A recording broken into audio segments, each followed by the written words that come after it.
Welcome back to Historical Repo, your home for exploring the greatest mysteries of our past.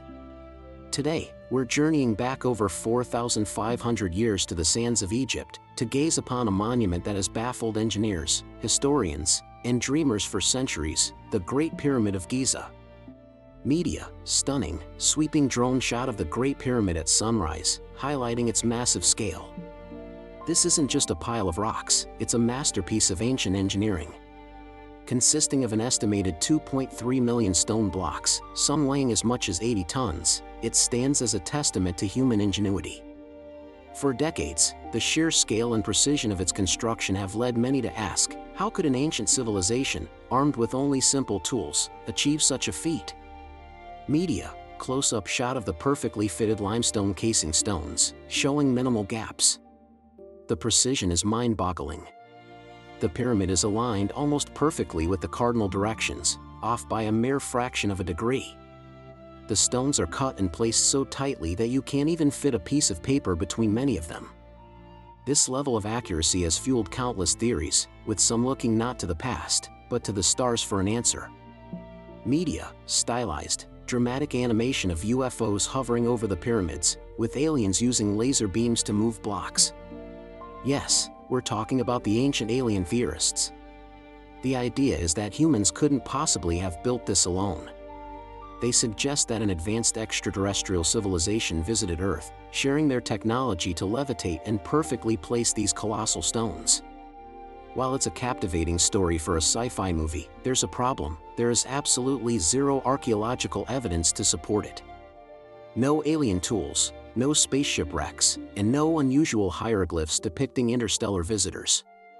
Media, archaeologist character, a woman with braided hair and practical gear, examining a hieroglyph panel. She shakes her head slightly, dismissing the alien idea. So, if it wasn't aliens, who was it? And more importantly, how did they do it? The real answers are far more impressive, because they reveal the incredible genius of the ancient Egyptians themselves. Let's start with the first major challenge: quarrying the stones. Most of the pyramid's core was made from limestone quarried right on the Giza Plateau. But the smooth, white casing stones came from Tura, across the Nile, and the massive granite blocks for the inner chambers were brought from Aswan, over 500 miles away. Media, animation showing the locations of Giza, Tura, and Aswan on a map of ancient Egypt. Lines trace the path of the stones. How did they cut these gigantic blocks from the bedrock with such precision? Not with lasers, but with clever, patient work. Archaeologists have found evidence of their methods. Workers would carve small channels into the rock, then drive in wooden wedges. They would then soak these wedges with water. As the wood absorbed the water, it expanded with immense force, cracking the stone along the desired lines. Media, simple, clear animation demonstrating the wedge and water technique. A block of stone neatly splits from the bedrock. For harder stone like granite, they use dolerite pounders, hard, igneous rocks, to painstakingly bash away at the stone, slowly but surely shaping the blocks. It was grueling, time-consuming labor, but it was effective and required a deep understanding of geology.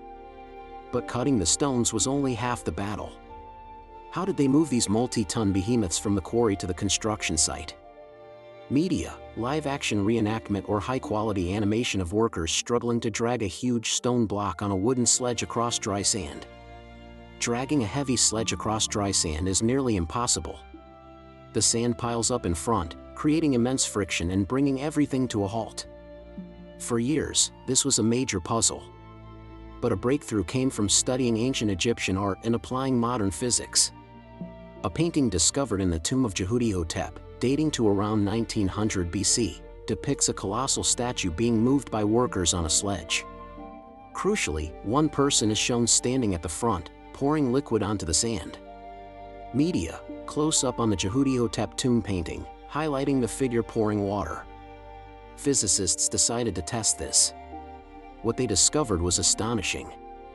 By adding a specific, small amount of water to the sand, you can make it significantly firmer. This drastically reduces the friction. This wet sand physics means that the force required to pull the sledge is cut by as much as half. Suddenly, moving an 80-ton block doesn't seem quite so impossible for a large, coordinated team of workers. Media, side-by-side animation. One sledge gets stuck in dry sand. The other glides smoothly over perfectly dampened sand with half the number of animated workers pulling.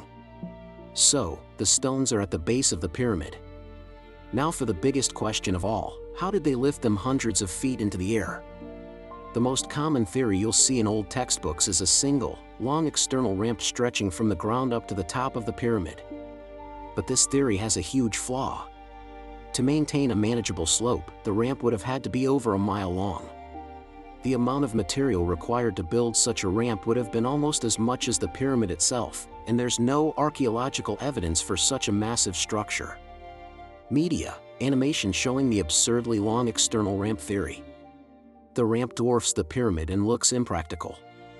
This has led archaeologists like Jean-Pierre Houdin to propose a more elegant solution, an internal ramp. The theory suggests that an external ramp was used only for the lower third of the pyramid.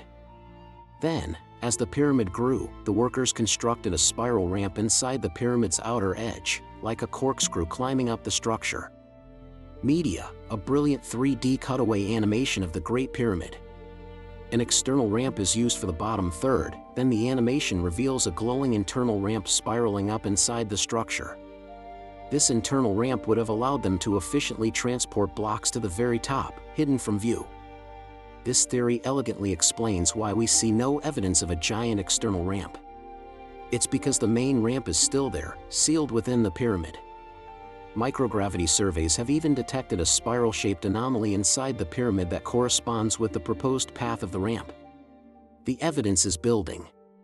Media, the archaeologist character pointing at a computer screen showing the results of a microgravity scan, which highlights a low-density spiral shape within the pyramid structure.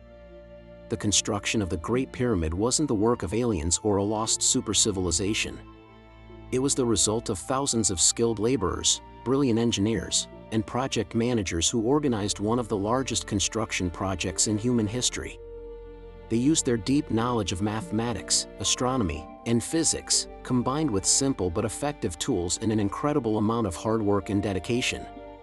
Media, a montage of inspiring shots, animated workers quarrying stone, the wet sand technique in action, blocks moving up the internal ramp, and finally, the capstone being placed on top of the pyramid against a setting sun. The true story of the pyramid is a story of human potential. It shows that with ingenuity, collaboration, and perseverance, we can achieve things that seem impossible. What ancient mystery should we explore next? Let us know in the comments below. And if you enjoyed uncovering the truth behind this incredible feat, make sure to subscribe to Historical Repo for more deep dives into our amazing past. Thanks for watching.